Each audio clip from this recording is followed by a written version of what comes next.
Hi everyone, and welcome to Muse number 7 from my car.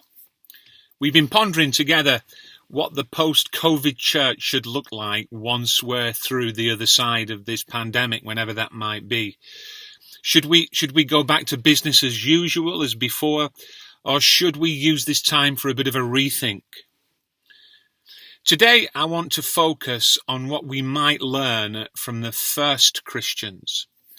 How is it that the early church started as a movement of 120 followers of Jesus at Pentecost and became a movement of 20 million Jesus followers by 300 AD? That's about 250 years.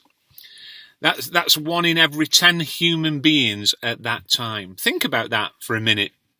How did this happen in a Roman Empire where Jesus' worship was illegal until Constantine changed it in 313 AD, when all Christians were persecuted, many of them martyred? We had no printed Bibles, no professional clergy, no church buildings, no international travel, no digital revolution, no Bible colleges, no Facebook. Yet the Christian faith spread like wildfire. How on earth did that happen? That's what I want to think about today. If we revisit these ancient paths of the early Christians, what can we learn for today? Do we need a complete recalibration of our why as a church? Here's a passage, a well-known one, from Acts chapter 2, verses 42 to 47, of the way those early followers of Jesus went about their business. Are you ready? It's called the Fellowship of the Believers. It says this: they devoted themselves to the apostles' teaching and to fellowship, to the breaking of bread and to prayer. Everyone was filled with awe at the many wonders and signs performed by the apostles. All the believers were together and had everything in common. They sold property and possessions to give to anyone who had need. Every day they continued to meet together in the temple courts.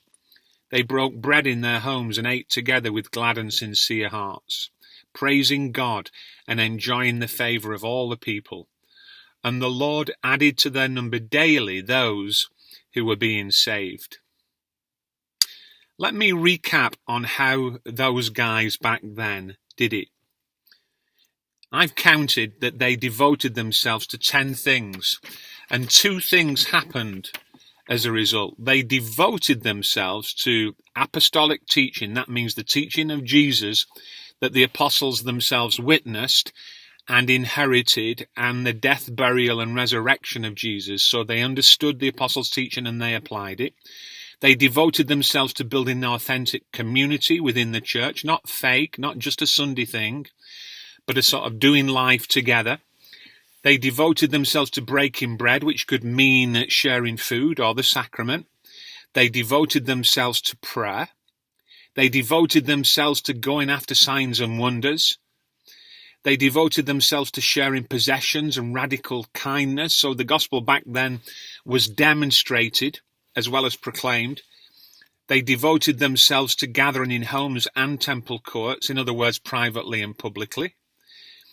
They devoted themselves to an attitude of thanksgiving, whatever their circumstances, not easy in the face of constant persecution.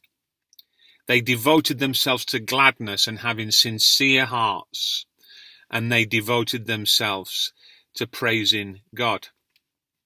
That's what the 10 things were, almost as though they were sort of inscribed on the inside of their eyelids. That's what they cracked on with. That's the what.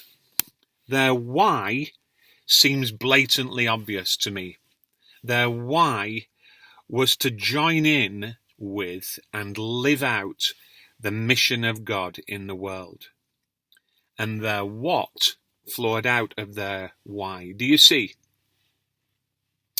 I don't necessarily think it's a case of replicating their what's, because the world is a changing place, but we do need in our generation to replicate their why. Their why. Joining in with and living out the mission of God in the world. And two things happened as a result, that passage tells us. They enjoyed the favour of their surrounding community, and people got saved every day. I think we'd take that, wouldn't we, in 2020?